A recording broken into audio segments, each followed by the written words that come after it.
SRS sound system. Hello বন্ধুরা, আশা করি সবাই ভালো আছেন। তো অনেকদিন পর নতুন একটা ভিডিও নিয়ে আসলাম। তো এখানে আমাদের সাইড সিলিংয়ের কাজ করা হয়েছে। তো অল্প একটু রোড সিলিংয়ের কাজও করছি।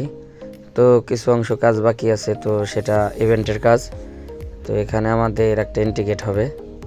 তো আজকে আমাদের খালি লাইটিংয়ের কাজ করা হয়েছে। তো কালকে আমরা ইভেন্টের কাজ করব। তো এখানে দেখতে পারতেছেন আমাদের সিলিংয়ের কাজ। তো এখানে আমাদের কালকে আসবে এক পেয়ার সাউন্ড সিস্টেম, কিছু লাইটিংয়ের কাজ হবে আরও। তো এখানে আমাদের এখন ইভেন্টের কাজটা বাকি আছে, সেটা কালকেই করব আমরা। তবে ছোট একটা ভিডিও নিয়ে আসলাম আজকে, কারণ ফুল ভিডিওটা দিলাম না, কালকে দেবো ফুল ভিডিও। তো এখানে দেখতে পারতেছেন আমাদের এখানেও সাইড সিলিংয়ের কাজ আছে কিছু। তো এখন বাড়ির ভিতরে আপনাদের দেখাবো। তো আমাদের বাড়ির ভিতরে একটা কুঞ্জ করতে হবে। তো আসলে এটা হিন্দু বিয়ে। তো এখানে 9 টেবিলের একটি স্টেজ, সেটাও আমাদের সাজাতে হবে। তো সবাই ভালো থাকবেন, সুস্থ থাকবেন।